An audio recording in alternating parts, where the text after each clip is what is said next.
Bonjour et bienvenue au podcast Ça me parle avec Samuel Bouchard, une présentation de Production Sommet. Cette semaine, je parle avec Carl Roussel, qui aide les entrepreneurs à avoir plus de succès et plus de revenus avec leur entreprise grâce à son service de coaching personnalisé. On a parlé de plusieurs sujets, dont le sang de Jean d'Aigle, la notion du succès, puis comment il a bâti sa carrière grâce à la vente high-ticket. Super intéressant comme épisode, bonne écoute. Le podcast incontournable sur l'entrepreneuriat régional avec Samuel Bouchard. Voici le podcast Ça me parle. Non, mais c'est là, tu as un podcast, toi. Ouais. Fait que, hey, je cherche des top entrepreneurs de la région, oui, j'ai eu ton nom, boum, ils oui. vont venir. Puis comme à 25 ans, là, tu fais te plugger avec n'importe qui dans la ville, c'est ça que tu fais, là. Comme moi, je me l'avais fait dire, ça, mais je le faisais pas, je n'étais trop gêné. C'est un peu l'objectif. Mais toi, pour aller sur ton parcours, justement, parlant de ça, là. On a-tu commencé? Peut-être. OK, c'est bon. Oui. Mais en fait, c'est ça, j'ai fait un peu de recherche, là, évidemment. Là. Puis je comprends que tu as fait ton bac et ta maîtrise en administration. Non. Sur LinkedIn, c'est écrit ça, en tout cas. J'ai-tu marqué une bac en administration? Non, j'ai fait un bac en foresterie, en sciences Ah, forestières. OK. J'ai peut-être mal lu aussi, mais... Mais ça se peut, là. Mais j'ai fait un bac en sciences forestières, ici, à Edmundston. Et après, j'étais allé en administration. Parce que quand j'ai gradué de l'université, là, c'est que de la foresterie, c'était la crise forestière. Ouais, OK. Là, je me suis dit, c'est bon d'avoir le côté administratif aussi. Puis rendu en administration à maîtrise, je me suis aperçu que le bac en foresterie, c'était vraiment hot. Parce que j'arrivais d'une classe qui était un cours d'économie. Puis là, j'étais comme, j'ai déjà vu ça, moi. Puis après ça, j'arrive d'un cours de gestion des ressources humaines. J'étais comme, j'ai déjà vu ça, moi. Après ça, j'arrive d'un cours de finance, je suis comme, j'ai déjà vu ça. Jusqu'à temps que le gars qui avait étudié en journaliste fait comme, mais coudonc, dans quoi t'as étudié, toi? J'ai étudié en foresterie. Puis là, tu sais, gestion des opérations, gestion des ressources humaines, gestion de. Mais il y avait ces cours-là en foresterie? Ça s'appelait économie forestière. OK. Dans le même cours, j'ai eu les deux. Au MBA, moi, j'ai fait deux cours. Pour faire le même cours, j'ai fait au bac en foresterie, qui s'appelait économie forestière. Et au MBA, c'était le cours économie et le cours finance. Puis t'as fait de l'MBA, pourquoi? Parce que je voulais diversifier mes skills. Puis là, ça prenait plus d'études. Et l'autre chose aussi, quand j'avais fini mon bac à cette époque-là, c'est qu'il y avait comme une job d'ingénieur forestier comme pour toute la région. Puis tout le reste, c'était des techniciens. Puis tu voulais faire ça? Non, moi, je voulais pas être technicien. J'avais étudié pour être ingénieur. Puis je m'avais fait dire en 9e année, en maths en Richie, que j'étais dans l'élite. Fait que j'allais finir avec un poste de gestionnaire. Tu sais, qu'est-ce qu'on se fait dire à l'école, là? Ouais. J'adore l'école, sauf que, tu sais, après ça, tu sors, puis le monde, tu fais comme moi, mais t'as pas d'expérience. Oui, mais j'ai fait maths enrichi. Fait que j'ai continué, mais c'était aussi la crise forestière. Et j'étais comme, tant que ça tout tombe en foresterie, je vais aller là. Mais 2 ans après, ça a été la crise économique. Fait que c'est ça, je me suis fait que... Puis là, aujourd'hui, là, si je comprends bien, tu fais du one-on-one avec des clients, des entrepreneurs qui veulent avoir plus de succès, en fait, là, si je comprends bien de ce que je lis sur tes sites internet et tout ça. C'est bien ça? Large, oui. OK. C'est que, tu sais, dans les dernières années, j'ai fait comme plein d'affaires. Puis je pense que c'est aussi un parcours qui est assez typique des gens qui cherchent dans la vie, là. Mais, fait que, tu sais, tout de suite, je me spécialise avec une entreprise qui veut grandir, qui a à la fois besoin de développer son leadership en tant que gestion, développer l'équipe de vente, parce qu'à un moment donné, c'est que si tu veux du succès en affaires, puis surtout à cette heure, c'est qu'il faut que tout soit intégré. Fait qu'il faut que ton marketing prépare déjà la vente. Puis ça a été trop longtemps qu'on parlait soit marketing ou on parlait soit vente. Puis pour avoir été dans une équipe de vente, là, c'est quoi que l'équipe de vente dit? C'est « Oui, mais le marketing n'est pas bon, parce que le monde que je parle avec, ils sont pas qualifiés. » Ouais, c'est pas des bons leads, Puis, mettons. qu'est-ce que l'équipe de marketing dit? Ta gang de vente ne savent pas vendre. Mais sauf que le marketing, pour moi maintenant, sert à deux choses. Soit sert à divertir, créer la relation, mais sert aussi à qualifier ton client, que quand tu commences à lui parler, tu sais déjà qu'il est qualifié. Parce qu'il sait déjà en partie à quoi s'attendre. Fait que vraiment, j'aide à intégrer tout ça dans les entreprises. Fait que ça, c'est quand je travaille avec des entrepreneurs qui ont déjà une équipe de vente. Et si c'est des gens un peu plus dans le traditionnel, ce que je veux dire par là, c'est qu'ils ne sont pas trop en ligne, là, je vais les aider à développer une présence en ligne. Parce qu'à un moment donné, puis je t'ai entendu dire ça sur un autre je pense que c'est Cédric Dionne qui disait ça, qui disait que le personal brand est important. Tu sais, parce que si je te dis, là, iPhone, tu penses à qui? Steve Jobs. C'est ça. Steve Jobs, c'est la face. Fait que, il y en a qui vont connaître pratiquement... Comme moi, je connais plus le personnage que le produit. Parce que j'ai un Android. Mais, je sais pas si t'es un gars d'Apple, mais ben, peu importe. Bon, j'ai ma réponse. Mais tu sais, ce que je veux dire, c'est que plus tu as un brand, tu as une personnalité derrière le brand, ben les gens, c'est ça qu'ils cherchent. T'sais, si je te dis Tesla, tu penses à qui? Ouais, Elon Musk, ouais. T'sais, après ça, Elon Musk peut lancer n'importe quoi, puis ça va marcher parce que son brand Absolument. à lui. Puis, vas-y. Fait que si je comprends bien, là, en fait, il faut qu'il y ait un certain nombre d'employés ou il y a déjà une certaine structure dans l'entreprise pour que ce client-là fasse affaire avec toi, là. Est-ce qu'il y a un critère précis comme ça? Est-ce que tu... Ben là, pour l'instant, comme, tu sais, ça, je te parle du traditionnel, mais j'ai aussi un volet qui est de coach en ligne, des gens qui veulent développer en ligne. OK, puis si on va dans le traditionnel pour l'instant? Le traditionnel, c'est vraiment je vais aller plus dans les critères de est-ce qu'ils veulent avoir une croissance? Okay. Est-ce qu'ils veulent avoir une durabilité? Est-ce qu'ils veulent grandir leur marché à l'extérieur de leur marché local?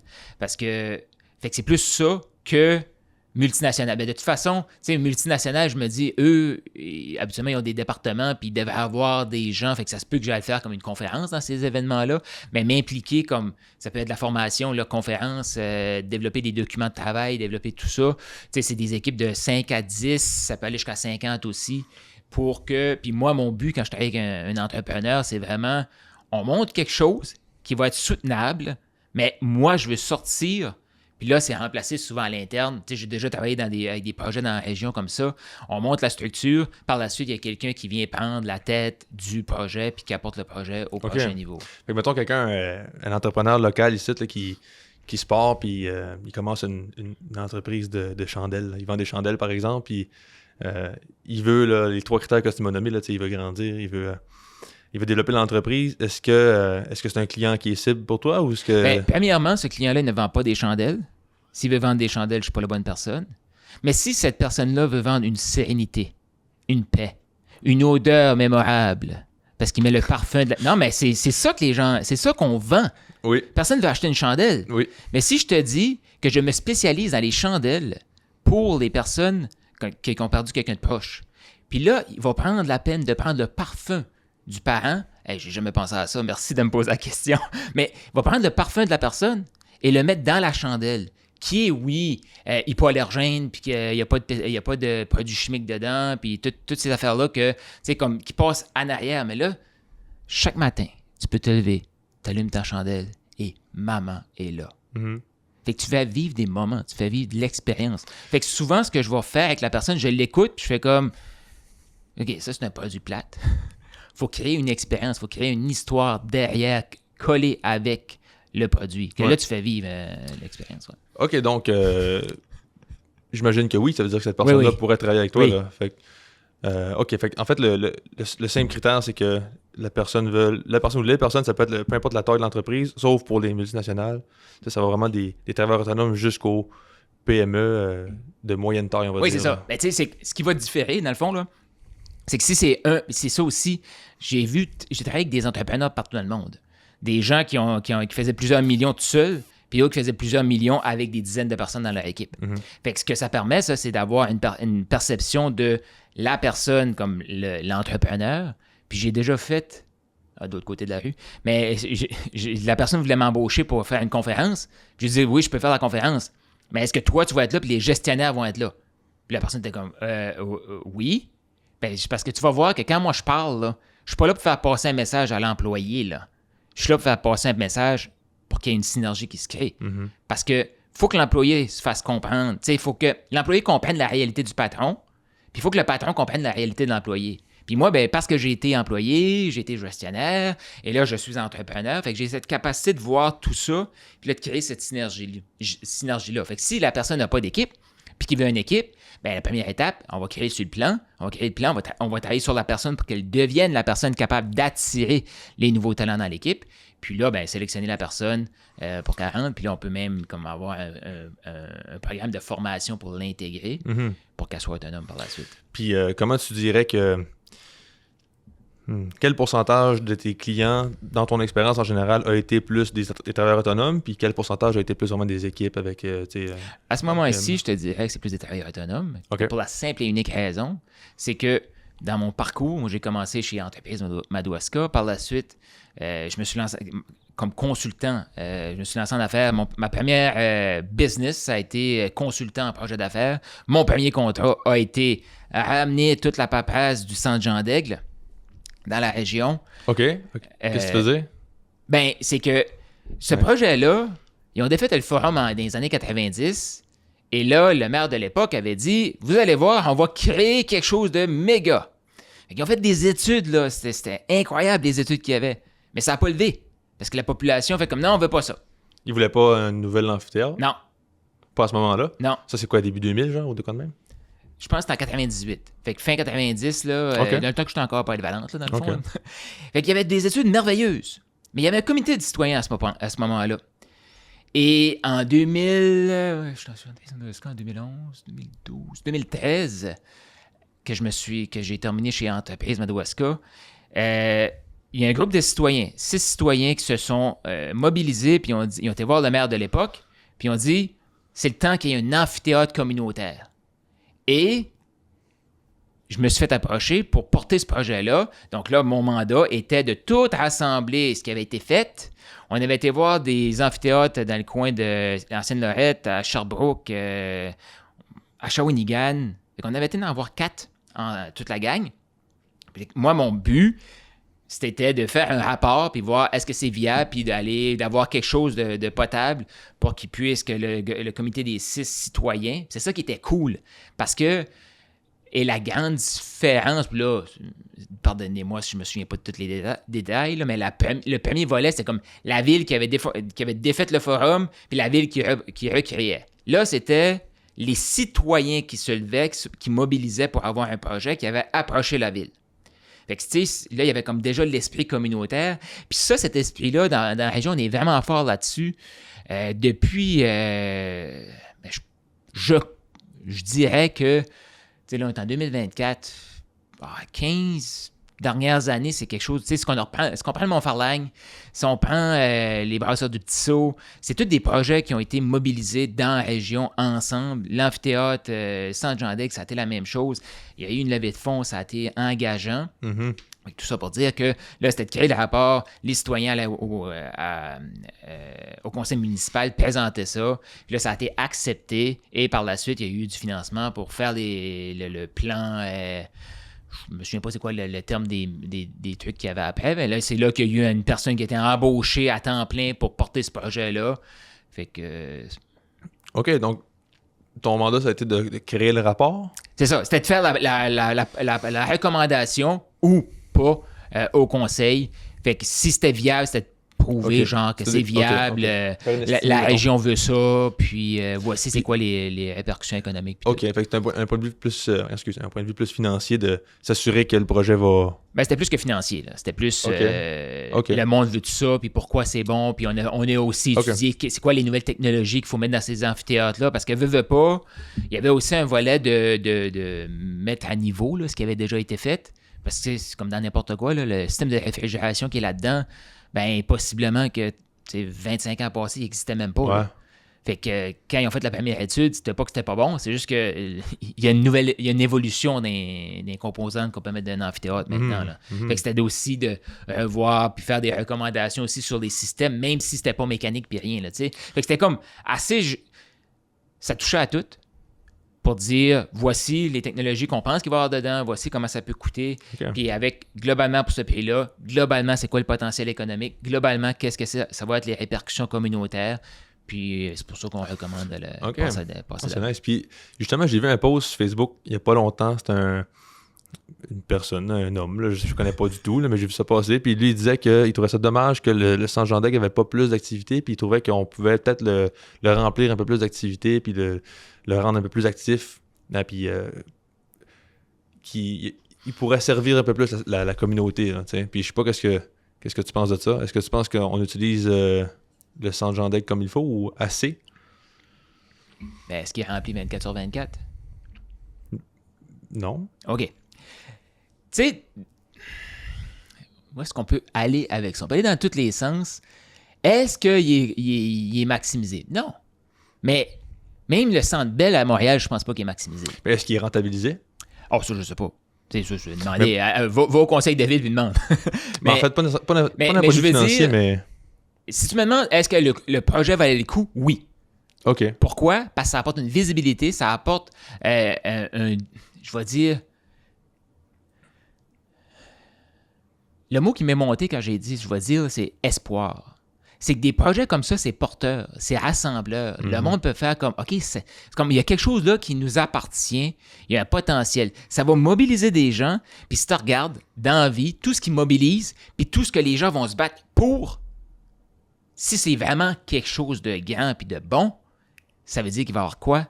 De l'adversité. Puis si ton projet n'a pas d'adversité, puis si ton projet n'a pas de critique, c'est pas un bon projet. Fait que, automatiquement, puis je suis pas en train de dire que ces gens-là ne devraient pas se plaindre puis tout ça, mais oui, on a besoin de gens qui vont faire comme « Hey, il y a un potentiel là. » Puis moi, ce que j'invite ces gens-là à faire, parce que moi, en étant quelqu'un de proactif, qui a des projets, puis qui développe des trucs, fait que souvent les gens, puis je suis convaincu que toi, là, si ça n'a pas commencé, ça s'en vient bientôt, là. « Ah, Sam, tu devrais faire telle affaire. Sam, tu devrais faire telle affaire. » Puis là, tu as des idées de partout, là. Parce que tu es proactif, tu mets tes idées en application, puis tout. Mais à un moment donné, quand on reçoit une idée, ça veut dire que on voit le problème. Et pas loin, on est capable de voir la solution. Et ça veut dire aussi qu'on a les ressources à l'intérieur de nous pour matérialiser ce projet-là. Fait que plutôt que les gens, j'invite à tous ceux qui peuvent se plaindre ou quoi que ce soit, s'ils voient quelque chose ailleurs, là, ben moi j'invite tout le monde, faites des recherches, documentez le truc, venez et portez le projet. Fait qu'on a besoin de ça. Parce que moi, je sais là, qu'à la ville, puis que ça soit dans n'importe quelle ville ou n'importe quelle communauté, là, c'est que les employés sont surchargés. Là. Les bénévoles sont surchargés. Là. Tous ceux qui s'impliquent sont surchargés. Est-ce qu'ils ont le cœur encore plus grand? Oui. Est-ce qu'ils vont donner leur chemise? Oui. Cependant, ajoute des projets. Puis là, tu arrives à un point de rupture de, si j'en ajoute, ce qui est là, qui est bien fait, il va avoir moins de qualité ici pour essayer d'ajouter ça. Fait qu'on n'a pas besoin de... Oui, on a besoin de plus d'idées, mais on a besoin aussi de plus de porteurs de projets. Et ça a tout le temps été, que ce soit dans les organismes communautaires, organismes à but non lucratif, de charité ou même des projets économiques. Là. Right. Fait qu'en gros, oui, tu penses que ça vaut quand même la peine d'avoir fait tout ce gros projet-là, tout ça. Là. Moi, j'imagine que, mon point de vue là, par rapport à ça, c'est possiblement qu'on pourrait l'utiliser un peu plus. Oui. Serais-tu d'accord avec ça aussi? Ouais, j'imagine que oui. Effectivement, 100%. Ouais. 100%. Et c'est là qu'on a besoin de s'asseoir, réinventer, mais pas juste... Ça me fait penser à quelque chose que j'entendais quand je travaillais au journal, là. Mais, tu sais, pas juste pour pelleter des nuages, là, mais concrètement, là. Parce que c'est ça aussi qui est beau dans la région, là. Je sais pas si tu t'es déjà promené, là, mais si tu vas à Ottawa, il y a un rassemblement de Braillons qui est là. Si tu vas à Québec, il y a un rassemblement de Braillons. Les Braillons, ils sont partout.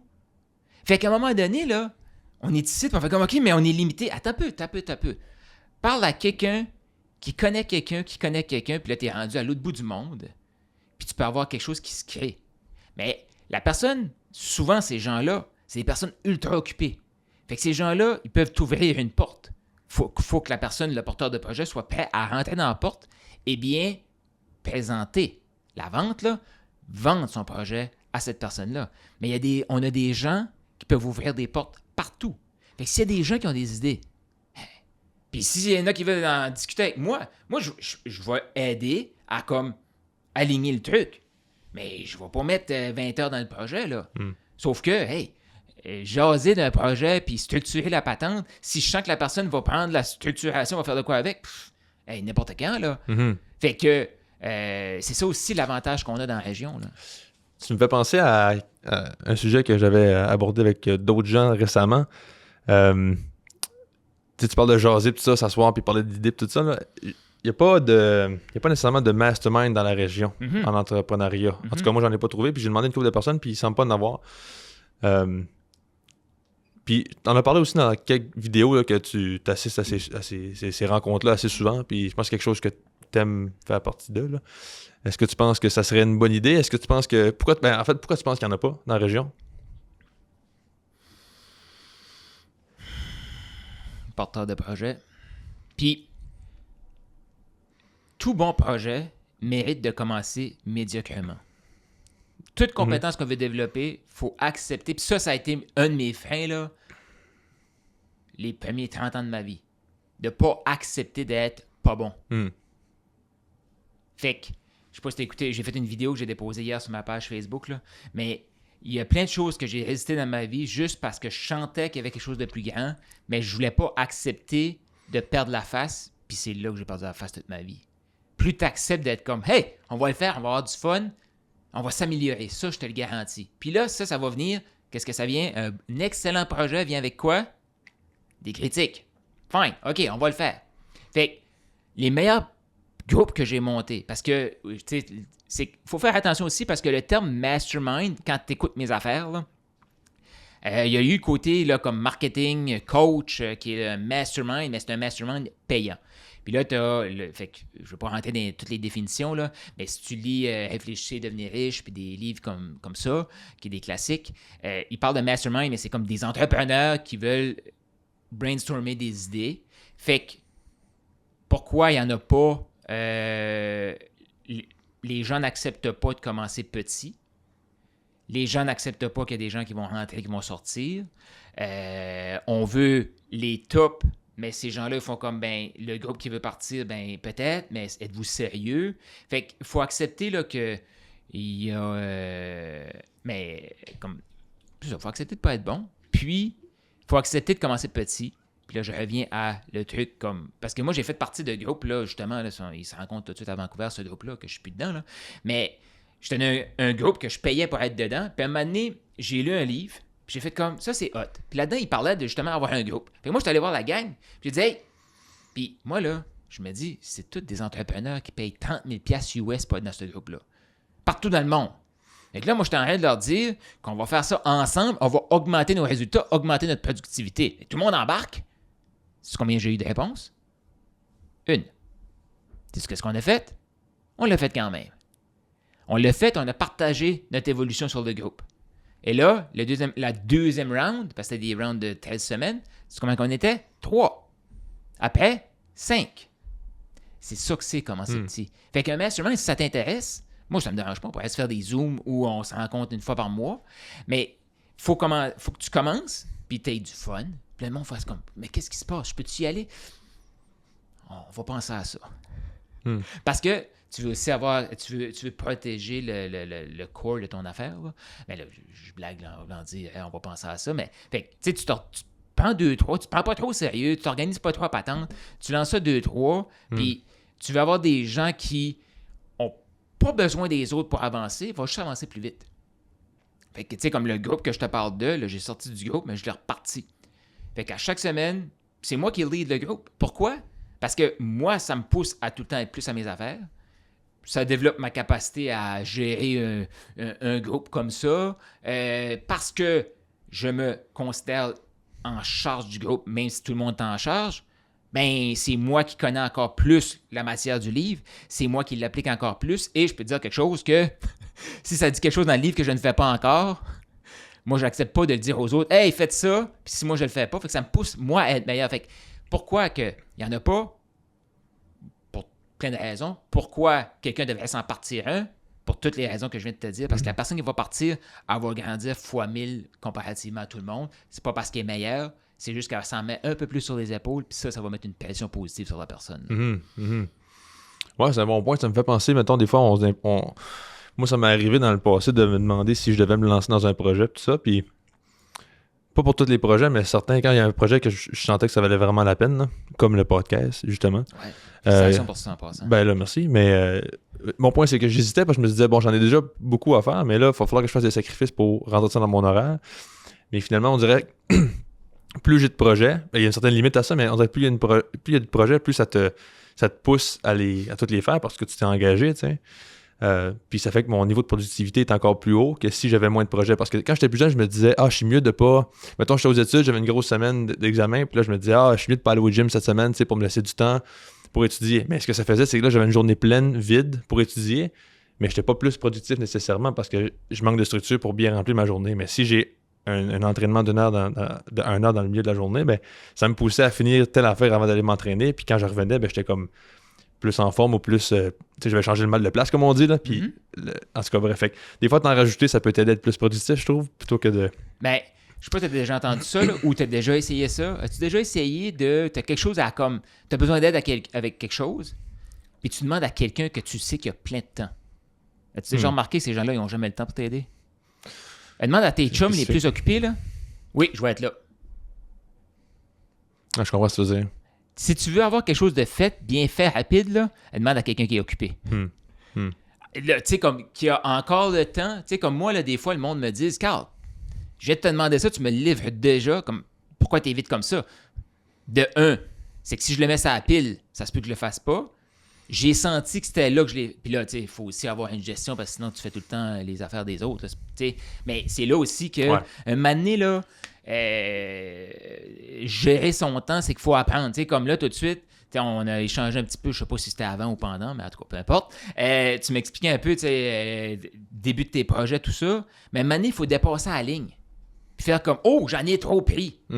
Parce que sinon, tu ne sauras jamais où est-ce qu'elle est la ligne. Puis on vit dans une société qui a peur de... Ouais, mais là, je veux pas me brûler. Ouais, mais tu réalises-tu qu'il y a plein de gens qui vont jamais se brûler? Puis je sais que ça peut avoir des répercussions. Je suis pas en train de dire de pousser les gens au burn-out, c'est pas ça que je veux dire. Sauf que, comment souvent que tu pensais que ta limite était comme... Là, il y a une ligne sur la table, là, le monde qui entend, il ne voit pas. Là. Mais, tu sais, comment souvent que tu t'es dit, ma limite est là, puis finalement, tu t'étais rendu bien plus loin, puis tu as fait comme... Hein? Puis j'en ai encore plus d'énergie qu'avant. T'étais pas là, la ligne, finalement. C'est ça. Absolument. Ça, c'est... Fait qu'il faut se tester. Ça, c'est quelque chose que je suis vraiment 100% d'accord avec. Là. Puis là, j'en ai déjà parlé de ce gars-là, mais connais-tu Jordan Peterson? Oui, ben mon frère m'en a parlé. Fait que je le connaissais pas avant un mois, ouais. Ah, c'est vrai? Ben en fait, lui, c'est une des choses qu'il dit. Il dit, tu devrais pas avoir peur de prendre responsabilité, puis de prendre un peu plus de projets, puis de voir c'est où ta limite. Puis il dit, pour les jeunes dans la vingtaine, surtout, parce que tu veux apprendre à travailler nécessairement, ben, tu veux pas nécessairement être le plus productif dans ta vingtaine, j'ai l'impression que tu veux être le plus... tu veux apprendre à devenir productif, tu veux apprendre à travailler. Parce que dans la vingtaine, t'as trop d'énergie, là. Exact, mais c'est ça, t'es aussi bien d'utiliser ton énergie, tu sais. Puis lui, il dit, ben, je pense que c'est une bonne idée de rajouter des responsabilités jusqu'à ce que tu fasses comme, OK, comme là, ça, c'est vraiment ma ligne, ça fait une couple de mois que je travaille là-dessus, puis comme j'ai de la misère à gérer tout ça, fait que là, je vais en enlever un petit peu, mais là, au moins, je sais c'est où ma ligne. Versus de dire, ah, ben là, je peux pas faire ça, je peux pas faire ça, je peux pas faire ça, tu sais. Et avec l'expérience aussi, ça, c'est l'autre chose aussi, qu'on vit trop souvent.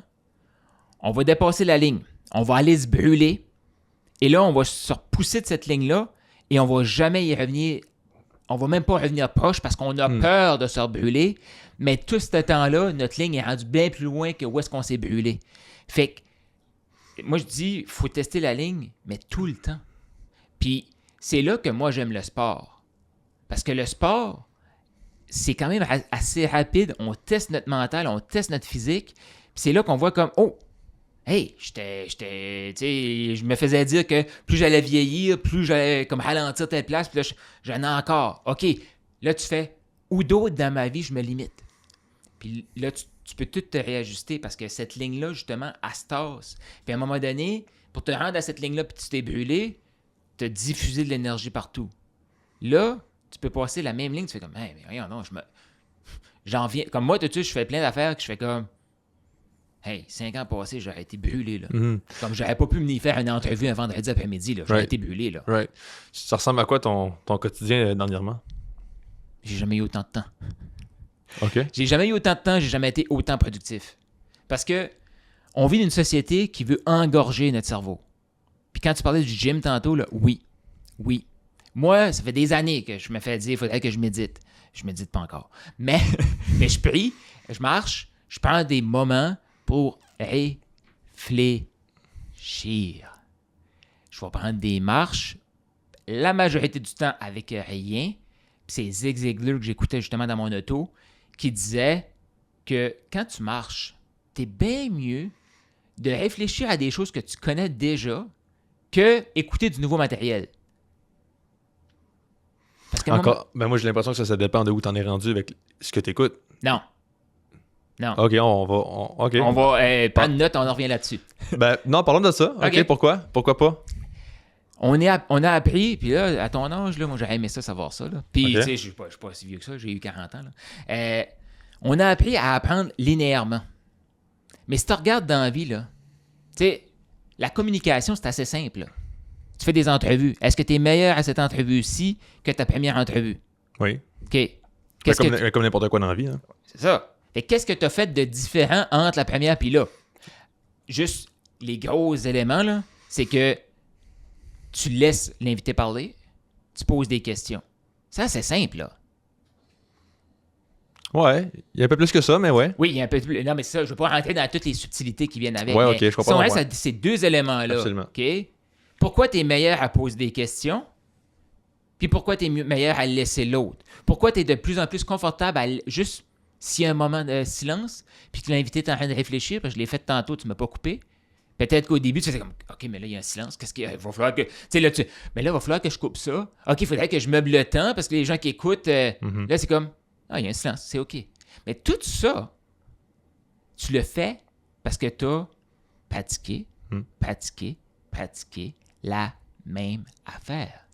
Imagine si tu apprends un concept super puissant. Et là, tu réécoutes le même concept. Tu réappliques le même concept. Tu réécoutes le même concept. Tu réappliques le même concept. Fait qu'on devrait apprendre en boucle et non linéairement. Mhm. Et là, il faut avoir aussi deux volets, genre. C'est peut-être ça que tu veux dire, là. Mais il y a un volet linéaire puis un volet en boucle. Fait que là, je sais pas que c'est... Oui, ben en fait, c'est ça. Mon point, c'était juste que ça dépend où tu en es avec dans ton processus d'apprentissage. Tu sais, par exemple, si tu veux apprendre à mieux gérer tes relations interpersonnelles, puis que là, tu décides de travailler sur ta communication, justement, pour venir là-dessus, puis là, tu pratiques ça pendant des mois, puis tu te rends compte que ça va bien, mais là, tu sais plus quoi changer, ben c'est là que tu peux aller chercher d'autres informations, tu sais. Dans le sens que quand tu as l'impression de virer en rond, de stagner, oui. là, c'est important d'aller chercher d'autres informations. Tu as dit quelques mois quand même. Ça, c'est ça que je veux dire en Ouais, ok. tu pratiques ce que tu apprends. Là. Ben sur le, ouais, dans le fond, on est d'accord. Fait que, tu sais, sur le macro, comme on peut dire, là, sur le long terme, c'est sûr que c'est important de... C'est juste que, moi, ce que je veux dire par linéaire, c'est comme, OK, cette semaine, je me concentre sur mes ventes, exemple. La semaine prochaine, je me concentre sur ma création vidéo. L'autre semaine d'après, je fais mon site web. Puis l'autre, là, attends une minute, là. Ouais. Tu as besoin de 3 mois pour chaque élément que je viens de te dire. C'est plate, là, mais ça prend du temps, là. Fait que c'est ça que je voulais dire. Mais oui, tu veux évoluer. Là. Ouais, ok. Je comprends mieux. Ouais. Imagine que tu écoutes quelque chose le matin, puis tu vas prendre une marche dans l'après-midi. Tu repenses à ce que tu as appris le matin. Fait que c'est là que... Là, c'est sûr que si tu me dis, mais j'ai appris quelque chose l'année passée, je vais aller prendre une marche aujourd'hui pour réfléchir à ça. Mais là, peut-être c'est le temps de faire un update. Là. Oui, peut-être tu devrais réécouter avant. Là. Ouais, c'est ça. Réécoute. Comme moi, tout de suite, ce que je fais, que je faisais pas avant, puis j'arrivais pas à faire ça avant. Mais là, des fois, là, parce que je parle avec plein de monde, puis là, je fais comme, mais ça, j'ai fait une vidéo YouTube là-dessus. Puis là, je m'envoie sur ma chaîne YouTube, puis avant de leur envoyer la vidéo, je me dis, je vais l'écouter, voir qu'est-ce que je disais dans cette vidéo-là, parce qu'il y a une raison pourquoi j'ai eu cette réflexion-là de y envoyer spécifiquement cette vidéo-là. Puis là, j'écoute cette vidéo-là, je fais comme, clairement, cette personne-là a besoin d'entendre ça, là. Mais clairement, j'avais besoin d'entendre ça. Parce que quand tu parles beaucoup, comme quand tu tournes des vidéos, là, t'en dis du stock, là. Puis moi, ce que je partage, c'est souvent ce que j'apprends là, ou l'évolution de ce que j'ai appris.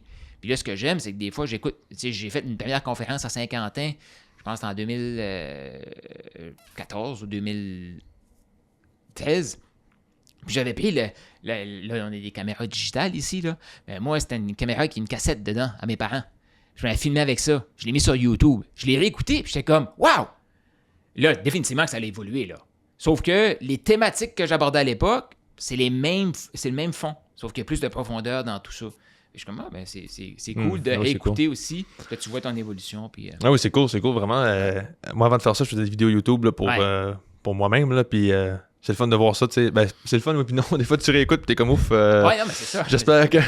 J'aimerais que ça soit pas sur YouTube, justement, je vais les enlever, je pense. Mais en tout cas, bref. Oui, je pense que oui. OK, vas-y, pourquoi? Non, parce que... C'est gênant. Hein? C'est gênant. Laisse-toi du temps. Parce qu'après ça, là, imagine, dans 5 ans... Mais je vais les mettre privés, là, je veux dire, je vais pas les supprimer, là.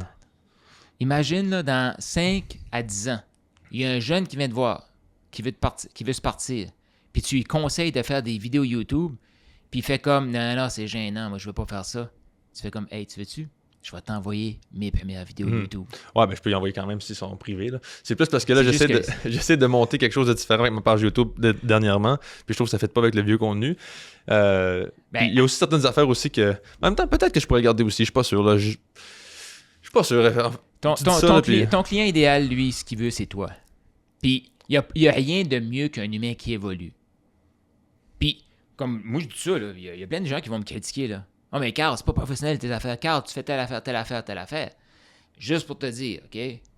J'ai jamais eu un gros client qui est venu me voir et m'a fait comme « Carl, je travaille pas avec toi à cause de ça.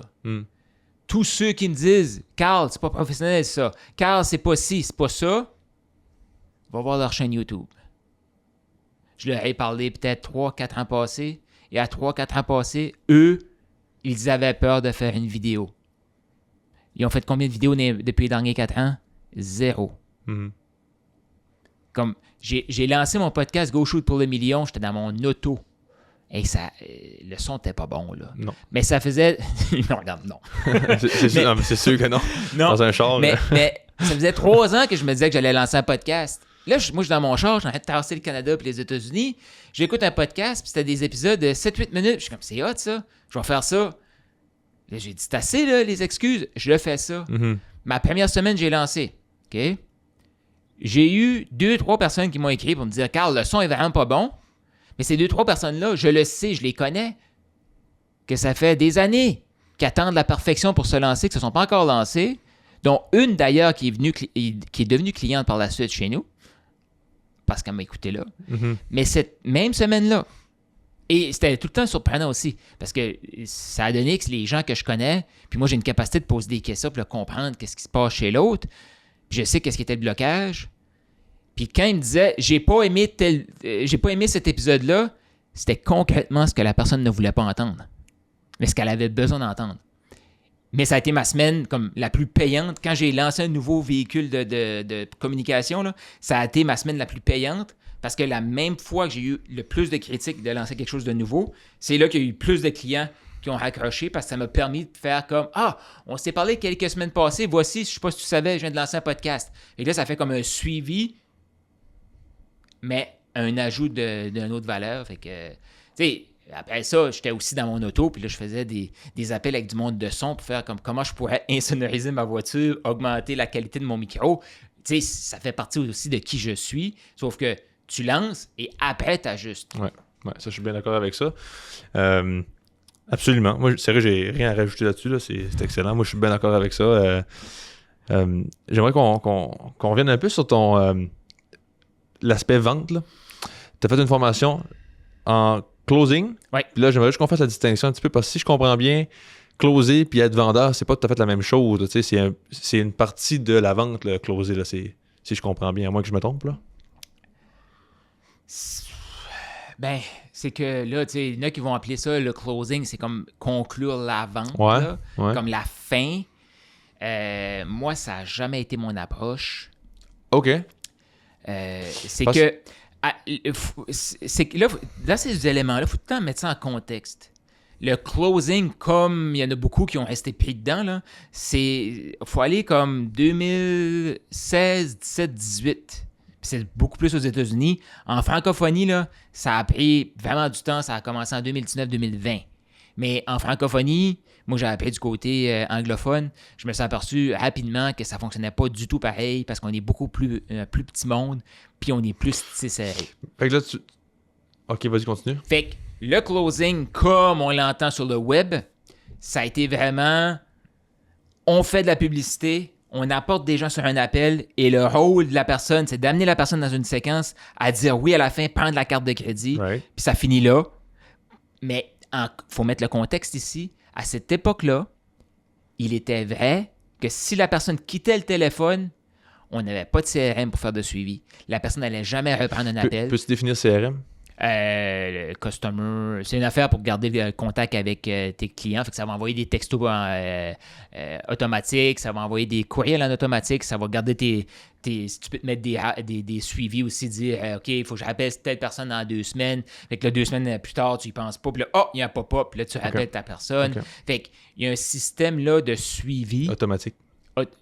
qui t'aide à faire tes suivis. Okay. Fait que tout ça n'existait pas vraiment. Le service à la clientèle, c'était pas là vraiment. Et il y avait une mine d'or d'opportunités de prendre des appels puis closer des deals rapidement. Parce que même si à cette époque-là, il y avait encore beaucoup cette mentalité-là. Je dirais, c'est comme le monde... Tu sais, si tu reviens, là, il n'y a pas si longtemps, le monde faisait du porte-à-porte. Mm-hmm. Pourquoi c'était facile d'aller dans une ville que tu connais pas, tu cognais aux portes, puis après ça, tu repartais?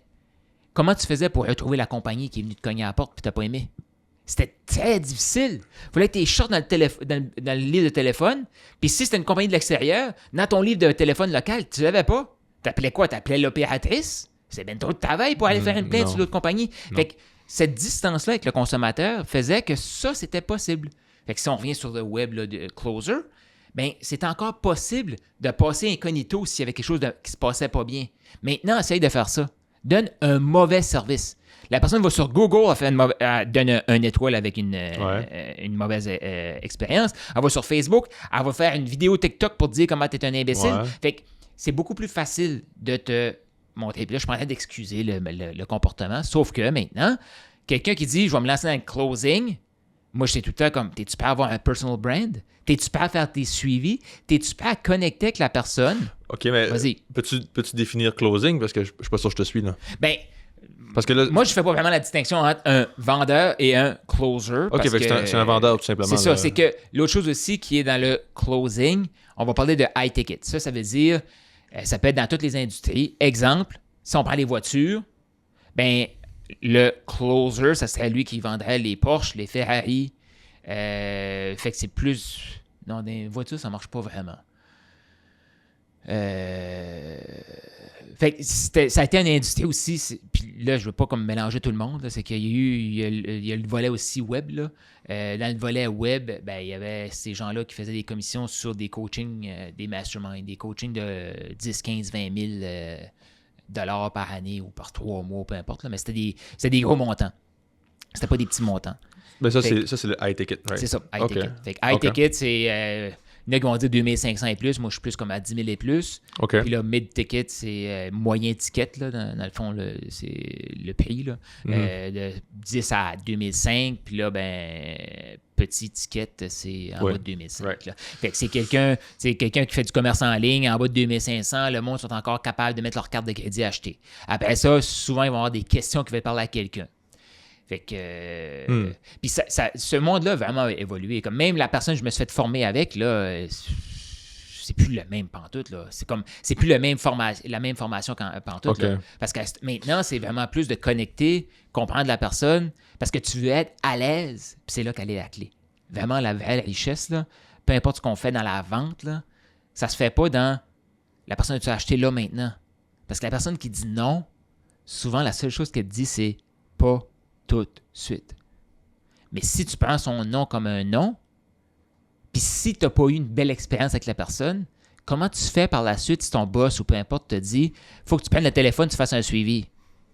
Tu sais que ça n'a pas bien terminé, tu n'as pas le goût, là. Mais si c'est comme, là, je vais prendre l'expression ton ami, mais c'est pas ton ami, mais si tu as eu une bonne relation, puis tu sais que tu as été présente, tu as voulu servir la personne, il faut que tu fasses un suivi avec. Ben, hey! Je vais juste prendre de tes nouvelles, comment ça va, comment ça a évolué depuis qu'on s'est parlé. Puis là, la personne va s'ouvrir s'il y a eu une connexion. Donc là, tu as fait cette formation-là, puis après, tu as commencé. De ce que j'ai compris dans la vidéo que j'ai écoutée hier, tu as travaillé un peu là-dedans avec un. Là, tu l'as nommé, j'ai oublié son nom, là, mais tu as travaillé avec. Il s'appelait Joël Bilodeau. Oui, c'est ça. Ouais. Puis c'est ça que tu faisais, en fait. Tu faisais de la vente high ticket pour lui, je pense. Oui. C'est ça. C'est ça. Fait que mon rôle était que. C'est là que. C'est que, rapidement, comme je dis, là, j'ai commencé à prendre le téléphone. J'avais commencé avec d'autres avant. Puis là, quand j'ai tombé avec lui avait déjà développé l'aspect communauté. Puis ça, c'est quelque chose qu'on est fort dans la région ici, le côté communautaire. Mais ce côté communautaire-là, là, amène ça en ligne, là, c'est là qu'est la mine d'or. Parce que les gens, ils veulent faire partie d'une gang. On est un être humain. L'être humain, c'est un être social. Fait que lui, il avait créé cette communauté-là. Puis moi, j'ai tout le temps été quelqu'un de gang. Fait que, je suis à l'université, là, j'avais 2-3 gangs. J'avais ma gang de foresterie, ma gang d'Ultimate Frisbee, puis une gang de personnes que je vais être école avec, puis une autre sorte de gang Fait que j'avais tout le temps plein de monde chez nous. Fait que quand j'ai commencé avec lui, il fallait que je prenne le téléphone. Puis là, je me suis aperçu que chaque personne qui me disait pas oui maintenant, ben, la seule chose qu'elle me disait, c'était pas tout de suite. Fait que là, j'ai développé une façon de garder le contact avec ces gens-là. C'est là que j'ai commencé à faire du contenu sur même la plateforme de mon partenaire. Puis je prenais mes vidéos, puis j'envoyais ça aux gens. Puis là, c'est comme, hey, je sais pas si tu as vu, j'ai fait une nouvelle vidéo. Puis là, les gens, fait que tu continues la relation avec ces gens-là. Fait que même dans mon groupe de High Ticket Closer de ma formation, le monde faisait comme, OK, mais je pensais qu'en francophonie, il n'y avait pas de potentiel là-dedans. C'est comme, parce que eux étaient contents parce que les non-américains faisaient plus d'argent qu'en francophonie. Sauf qu'en francophonie, j'avais pas de compétition. Il n'y avait pas personne qui savait former là-dedans. Parce qu'il fallait, se former en anglais. Tu parles du contenu? Oui. Développer cette compétence-là en francophonie, ça existait pas. Là. Comme moi, le groupe que je connais en francophonie, c'est tout fait coaché du côté des anglophones. Puis là, nous, on a apporté puis on a coaché des gens. Là, je connais pas tout le monde non plus, là, je veux dire. Là. Sauf que c'est ça. Fait que j'ai fait ça et je me suis aperçu que... Parce que le mois que j'ai fait le plus d'argent en panel de téléphone, c'est le mois que j'ai pris le moins de nouveaux appels. Moi, j'étais la personne qui célébrait des ventes qui se faisaient après 6 mois de suivi, après 1 an de suivi. Puis là, le monde faisait comme, comment ça fait pour faire autant d'argent? Ben, cette semaine, j'ai pris 10 appels. De ces 10 appels-là, il y en a 2 qui ont acheté, mais j'ai eu quelqu'un qui est revenu depuis 3 mois, l'autre est revenu de la semaine passée, l'autre est revenu de 6 mois passés. Fait que là, tu crées vraiment une synergie. Puis si tu prends les meilleurs vendeurs, que ce soit dans les concessionnaires automobiles ou quoi que ce soit, ils vont tous te dire, c'est pas les ventes que tu fais là, c'est les suivis, c'est les reventes, les gens qui reviennent te voir, mais tout ça part de la personnalité. Ou comme j'ai peut-être, c'est ça le bon terme, là, mais j'ai déjà entendu, là, c'est d'entretenir ton pipeline, si on veut. Là. Ouais. Oh, OK. oui. Puis tu semblais dire aussi dans la vidéo que c'est avec ça que tu as connu un certain succès, là, puis un peu comme tu viens de dire, là, right? Mm-hmm. Oui, puis pour moi, là, quelqu'un qui veut profitabilité, là, c'est la chose la plus profitable de ma vie, là. La vente? Oui, parce que, tu sais, la seule chose que j'avais besoin, c'est ma connexion Internet. J'écoutais Netflix, besoin d'une connexion Internet. Puis j'avais besoin d'un téléphone cellulaire. J'avais déjà un téléphone dans mes poches. C'était mes dépenses. Et le mois que je te parle que j'ai fait le moins d'appels, mais le plus d'argent, je fais 30 000 en commission dans mes poches en un mois. Et là-dessus, j'avais mon 80 pièces de téléphone puis mon 80 pièces, on va dire, d'Internet, là. 160 pièces de dépenses. Fait que c'est profitable longtemps, là. T'avais pas de loyer à ce moment-là à payer? J'avais ma maison, mais tu sais, la maison, je restais là déjà. Tu sais, comme toutes les dépenses que j'avais, c'était toutes les dépenses que... En lien au travail, t'as pas de dépenses. Ben non. Ah ouais, c'est ça, OK. Ben non, puis en plus, j'avais... Faudrait que tu regardes... J'ai une photo de ça, mais... Moi, j'ai vraiment le mindset de... J'ai l'idée, je la teste, puis il faut que ça coûte le moins cher possible. Puis à ce moment-là, je sais pas comment il nous reste de temps, là, mais à ce moment-là, c'était début COVID. Et à cette époque-là, j'avais une conjointe, puis ça commençait, fait que j'ai dit, ben là, ça va... Ils vont fermer les frontières, fait que viens-t'en chez nous. Puis elle faisait la même chose que moi, elle prenait le téléphone. Fait que moi, j'avais tout préparé mon bureau en haut et j'avais pas... J'ai laissé la place, galant, le gars. Je lui laisse la place. Fait que moi, j'ai descendu au sous-sol. Mais au sous-sol, il y avait une chambre, puis c'était du préfini, là. C'était brun, là, foncé, là. Okay. Fait qu'il me restait un... Oui, j'ai fait ça. Mais ça, c'est la magie des médias sociaux. Parce que il me restait du blanc chez nous. Fait que j'ai peinturé le mur blanc, juste celui en arrière de moi. Fait que celui avec la caméra, c'était correct. Et mon bureau, là, c'était n'importe quoi. Là. Il y avait, les anciens propriétaires de la maison avaient laissé un bureau là. J'avais pris ça. C'était une histoire de fou. Là. Puis quand j'ai réalisé que j'étais dans ce local-là, mais même, je me souviens de ma conjointe de l'époque, elle voulait pas descendre. Elle était découragée que je travaille dans cet environnement-là. J'étais comme, oui, mais tout le reste, c'est lit. Fait que j'ai pas le choix d'être focus sur la personne en avant de moi. Fait que t'as pas besoin non plus. C'est pour ça que moi, j'ai tout le temps la mentalité de qu'est-ce que t'as sous la main, maximise ça, rentabilise ça, puis après, passe à la prochaine étape. Et comment ça a évolué pour que, après ça, tu fasses pas ça? Si je comprends bien, aujourd'hui, ton gagne-pain principal, si on veut, c'est le coaching. Oui. Donc, comment ça a évolué vers ça? Tu as passé de la vente là, à ça? Là? Dans le fond, c'est que moi, j'étais coach avant, mais je faisais pas d'argent parce que j'arrivais pas à closer les ventes. Tu sais, closer, c'est la personne, tu rencontres un client, puis la personne dit c'est vraiment intéressant ce que tu as. Puis là, tu fais comme OK, parfait. Puis fais-moi un suivi. Puis là, tu pars. Là, tu viens de perdre ton temps, puis la personne vient de perdre son temps. Closer, c'est la personne dit hey, c'est vraiment intéressant ce que tu offres comme service. Ah, merci. Je suis curieux. Qu'est-ce que tu as trouvé intéressant? Tu laisses l'autre personne parler. OK, parfait.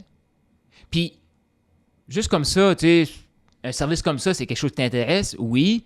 Puis tu vois ça comme commencer ça comme là maintenant ou ça serait plus début 2025? 2025, OK. Puis, pourquoi tu voudrais attendre jusqu'à là? Puis là, la personne va t'expliquer. Puis ça se peut qu'elle dise, ah, finalement. Non, on va commencer ça maintenant. OK, ben c'est assez simple, tu sais. On va. Tu me fais un transfert, je te donne mon courriel, c'est 5000 US, puis la personne te transfère l'argent. Là, ça a l'air comme, ben voyons donc, oui, les gens, ils font ça. Parce que, là, tu as eu une conversation avant, là, tu pas juste comme ça, là. Mais tu sais, tu as eu toute la conversation, la personne, tu as senti que c'est ton client, tu as senti que tu pouvais l'aider, la personne a senti que tu pouvais l'aider, puis là, elle te le dit pourquoi. Fait que, dans le fond, là, le closing, c'est juste d'aider la personne à faire la décision qu'elle veut faire maintenant. C'est tout, là. Donc, vu que tu avais appris à closer avant, là, ça t'a permis de prendre de l'ampleur avec ton entreprise de coaching. Là. C'est ça. Fait que ce qui s'est passé, moi, j'avais déjà tout développé le côté mindset, succès, argent. Ça, c'était théoriquement, mais je n'arrivais pas à vendre. Puis j'avais mon truc de consultant en solution d'affaires aussi. Là. Mais je rencontrais des entreprises de la région, puis c'est ça qui me disait, c'est intéressant, mais je n'arrivais pas à vendre. Fait que là, c'est pour ça que j'avais commencé dans le MLM, donc marketing relationnel. Et là, c'est après ça que j'ai été au journal pour pouvoir comme développer mes compétences de vendre. Et là, après ça, j'ai développé le closing. Et avec, justement, Joël, le gars que je travaillais avec, bien là, ses clients, lui, ont commencé à avoir pas mal de succès. Puis moi, j'étais tout le temps... Je prenais un appel avec quelqu'un, là, puis j'étais capable de dire, OK, cette personne-là, quand elle va arriver au 3e mois, c'est là qu'elle va prendre, elle, offrir. Parce que nous, notre but, c'est de prendre l'expertise de la personne, l'amener capable d'offrir quelque chose, et à la fin du processus de 3 mois, elle prenait des appels. Mais moi, quand j'avais la conversation avec la personne, les objections qu'elle me donnait ou que je chantais, c'est ça qu'elle allait recevoir sur les appels.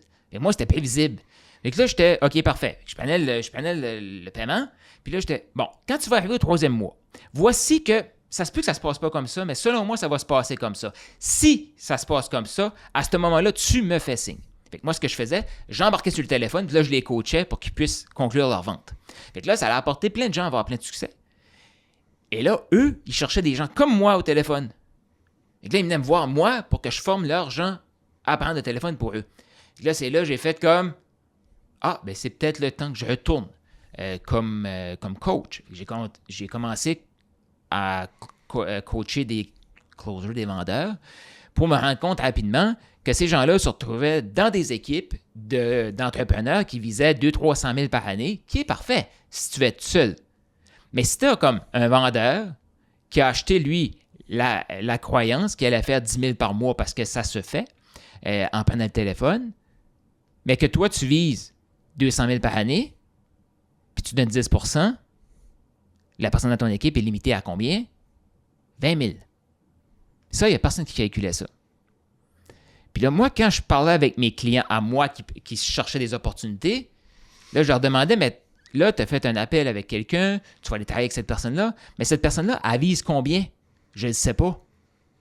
OK, mais ça serait peut-être bien important que tu lui demandes, là.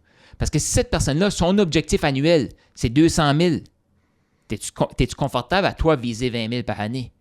Ben non, car je t'ai pas payé ce prix-là pour faire 20 000 par année. Mais clarifie ça. Là, il revenait. Ouais, ben là, la personne vise 20 000. Fait que là, tu trouves d'autres partenaires. Mais à un moment donné, tu peux pas faire une bonne job si tu as comme 5-6 partenaires. Mm-hmm. Et là, je me suis retrouvé à essayer de coacher mes clients pour qu'ils coachent leurs partenaires. Et là, j'ai commencé à coacher des coachs. Puis là, petit à petit, j'ai commencé à coacher d'autres entrepreneurs. Puis là, ben ça c'est... Parce que pour aider la personne devant moi, je devais faire avancer l'entrepreneur au prochain niveau. Donc là, tu t'es dit, je vais viser directement l'entrepreneur. Ça s'est fait naturellement. Fait que là, je travaille avec certains entrepreneurs que je vais travailler directement avec l'équipe aussi, l'équipe de vente. Mm-hmm. Puis il y a des gens aussi que eux, ce qu'ils veulent, c'est créer 200-300 000, puis peut-être éventuellement grandir, mais ils veulent focuser à eux devenir l'entrepreneur à 200-300 000. Ben là, ça... Parce que j'ai aussi j'ai le côté vente, mais j'ai aussi la compétence de mettre le système marketing puis le système d'acquisition de clients. Je ne suis pas l'expert là-dedans, sauf que pour commencer, puis amener les premiers niveaux, puis après ça, aller chercher quelqu'un de plus expert.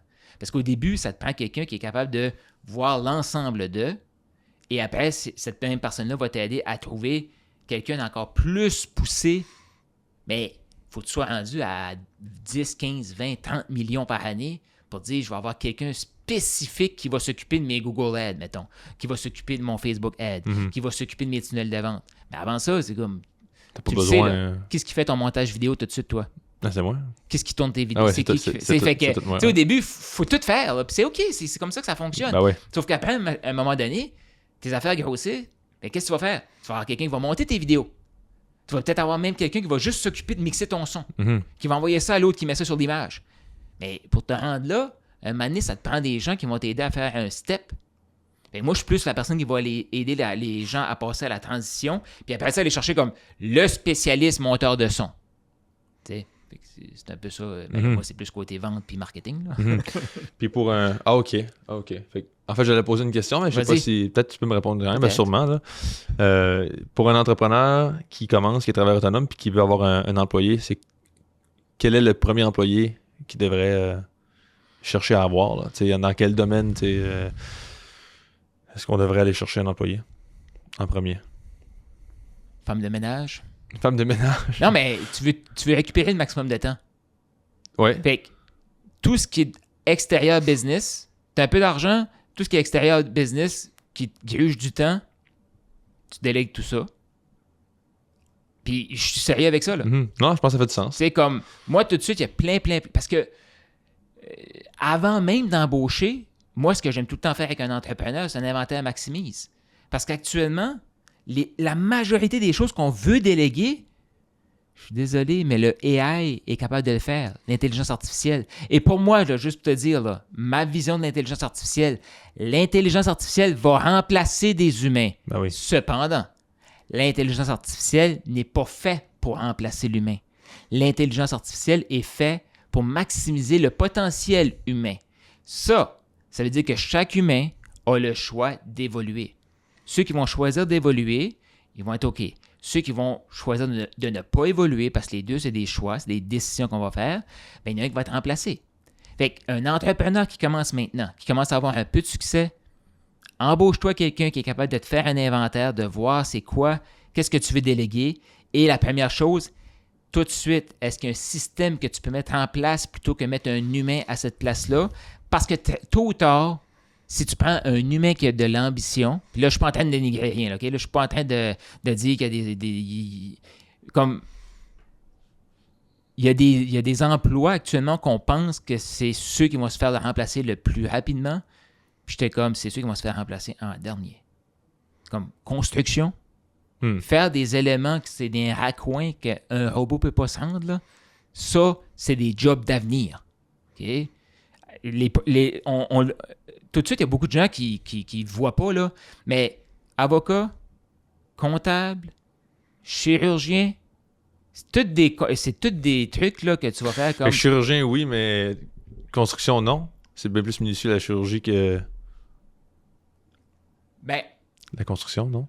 Ben, moi, pour avoir fait des fondations, ouais. Quand tu es dans un trou, OK, puis c'est rempli de boîtes, là, le robot, il va rester pris là-dedans, lui. OK. C'est pas sur l'asphalte là, quand tu es dans le trou, là. Fait qu'il y a encore des éléments comme ça. Je dis pas que ça se fera pas, puis tout ça. Sauf que, mais le chirurgien, bientôt, ça va être des robots qui vont scanner. C'est déjà que ça qui arrive. Ils vont dire, OK, il y a une tumeur là. Il va y avoir des petits bras qui vont venir couper. S'ils sont capables de faire des opérations minutieuses dans l'espace avec le bras canadien, là, je pense qu'ils vont être capables de nous opérer bientôt. Puis là, je peux me tromper aussi, là. C'est juste que je peux te dire qu'il faut juste s'arrêter puis prendre le temps de réfléchir, de se réinventer. Que c'est possible qu'on... Fait que c'est juste pour dire que des fois, on pense que ça, c'est les derniers jobs qui vont partir, ça peut être les premiers jobs qui vont partir. Ça peut être le contraire. Je peux me tromper aussi. Oui, puis j'ai vu qu'il y a 90% des emplois que la prochaine génération va avoir qui n'existent pas encore, là. Ça, ça c'est pas, je sais pas si c'est une vraie statistique qui est véridique, là, mais je veux dire, c'est comme un estimé, puis c'est une expression plus que d'autres choses, là, mais je pense que ça fait bien du sens. Là. Actuellement, la majorité des gens qui étudient, là... Étudies pour rien? Ben, je suis d'accord non, avec ça. Ça dépend. OK, t'as peu. Ça dépend du domaine. Faut voir les études comme la place que tu apprends à apprendre. Mais la majorité n'apprend pas à apprendre. Puis moi, en foresterie, je pourrais te dire, on a appris à apprendre. Mais ça dépend du domaine aussi. Si tu veux devenir médecin, justement, là, ça prend. Puis je sais que tu parles pas de ça, je vais juste mettre la nuance là, pour ceux qui écoutent. Mettons, comme dans mon cas, je suis physiothérapeute, c'est sûr que ça prend une formation pour ça. Tu peux pas juste l'apprendre sur le tas. Mais il y a certains cours, justement, que tu n'as pas nécessairement besoin de la formation, ou même ça va être remplacé par l'intelligence artificielle et tout ça. Puis c'est important de se poser la question, je pense, si on va aux études, là.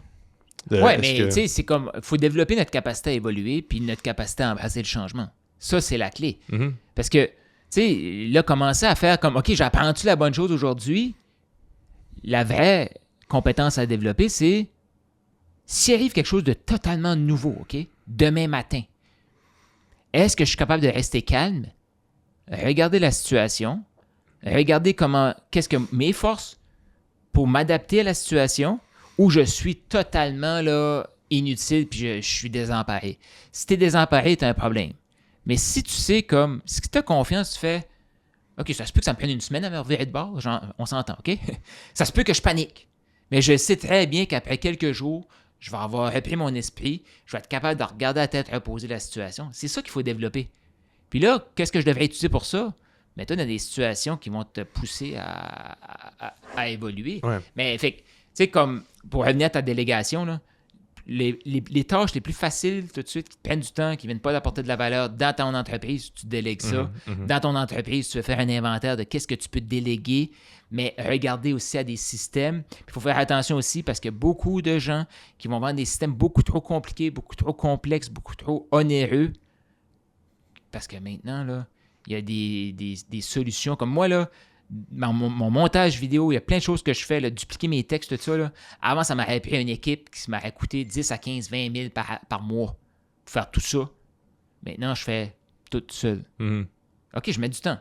Puis là, je développe un système parce que là, un de mes problèmes qu'il va falloir qu'à un moment donné, je fasse comme OK, c'est que le système que je suis en train de travailler avec, à chaque semaine, les applications que j'utilise, qui ne me coûtent pas plus cher, ils font plus que la semaine d'avant.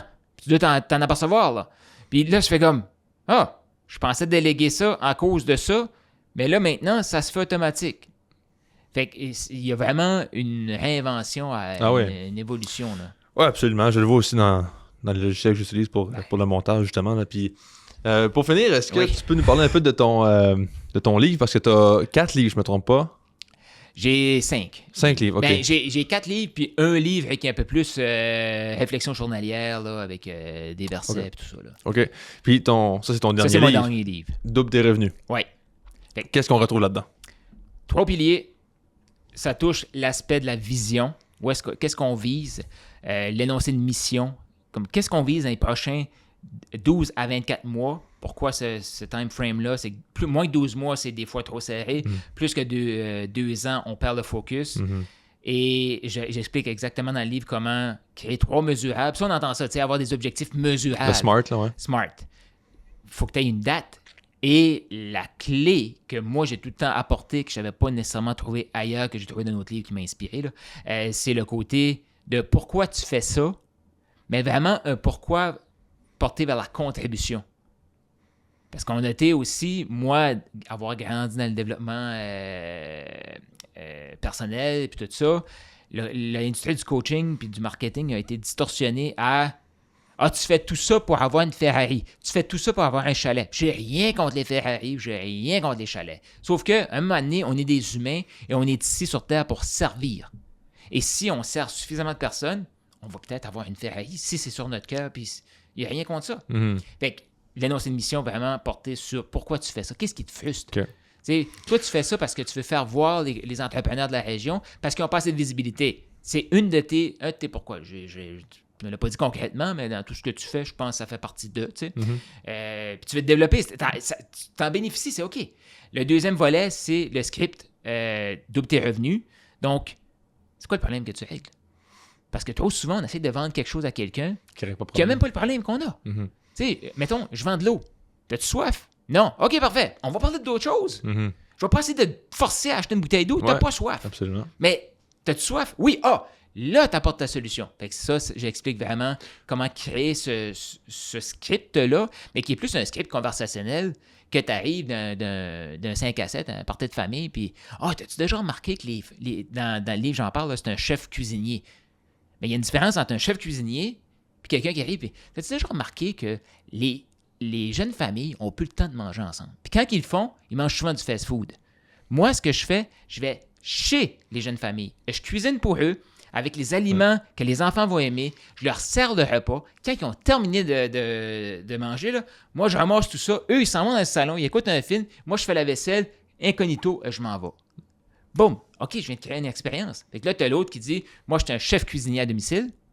Puis fait que ça, c'est l'autre pilier. Et l'autre pilier, c'est vraiment l'ouverture à tout ce qui est intelligence artificielle, tout ce qui est système, tout ce qui peut permettre à une entreprise locale à passer global. Fait que c'est les 3 piliers que tu vas retrouver dans le livre. Ouais, ça fait qu'un peu pour quelqu'un qui voudrait justement se lancer, je pense que ça fait très quelqu'un qui voudrait se lancer puis mettre une bonne fondation sur son entreprise. C'est un parfait livre pour quelqu'un qui veut se lancer. C'est un parfait livre pour quelqu'un qui dit, moi, j'ai différents départements, mais tout le monde est un vendeur dans un département.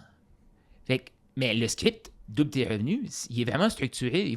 C'est la personne qui va le structurer. C'est la même structure, sauf que les mots qui sont utilisés, tu sais, l'adjointe administrative, quelqu'un qui arrive, là, il faut qu'elle soit capable, y a-t-il un problème? On a-t-il une solution pour ça? Puis là, ça se peut qu'elle prenne la personne. OK, je vais passer à un technicien, mais le technicien, lui, va avoir son script double tes revenus. Ouais. Fait que même pour l'équipe, puis pour l'entrepreneur aussi, qui a une équipe pour transmettre, j'ai des chapitres aussi qui explique comment utiliser ton énoncé de mission pour attirer tes nouveaux talents, fait que recruter, développer ton script double tes revenus pour attirer ces gens-là aussi. Tu sais, t'es bien à ton emploi, ben parfait. Mais si tu travailles pour un entrepreneur, tu es un des tops, mais c'est pas aligné avec tes valeurs. Si ça vient pas venir chercher tes valeurs humaines ou ton besoin de contribution, ben nous, on offre un environnement de travail à la fois pour les jeunes familles, à la fois côté environnemental, blablabla. Puis là, c'est parce que la structure, on se vend tout le temps. Là. Fait que tu peux le modeler à ton affaire. Puis il y a aussi tout le volet bonus en ligne que les gens peuvent télécharger ce qui est dans le livre puis donner ça à leur employé pour qu'ils le fassent ensemble. Nice. Comment est-ce qu'on peut t'encourager ou te suivre? Carl Roussel, avec un K, sur Facebook, YouTube. C'est quelqu'un qui veut vraiment avoir beaucoup de contenu, écouter des vidéos, tout ça, YouTube. Puis, si vous êtes dans la région d'Edmundston, ben CFAI à tous les midis, les vendredis. Fait qu'à tous les vendredis midi, c'est Double ses revenus avec Coach Carl à CFAI. Ça, localement, là, c'est une demi-heure. La majorité, j'allais dire ces entrevues-là, c'est pas des entrevues, c'est moi qui parle. Ces épisodes-là se retrouvent sur ma chaîne YouTube, LinkedIn aussi. Fait que toutes les plateformes de médias sociaux, mais vraiment ceux qui sont le plus... où est-ce que je mets vraiment mon focus, c'est YouTube et LinkedIn. Cool, parfait. Merci, Carl. Ben merci, Sam, ça a été un plaisir. Oui, pareillement.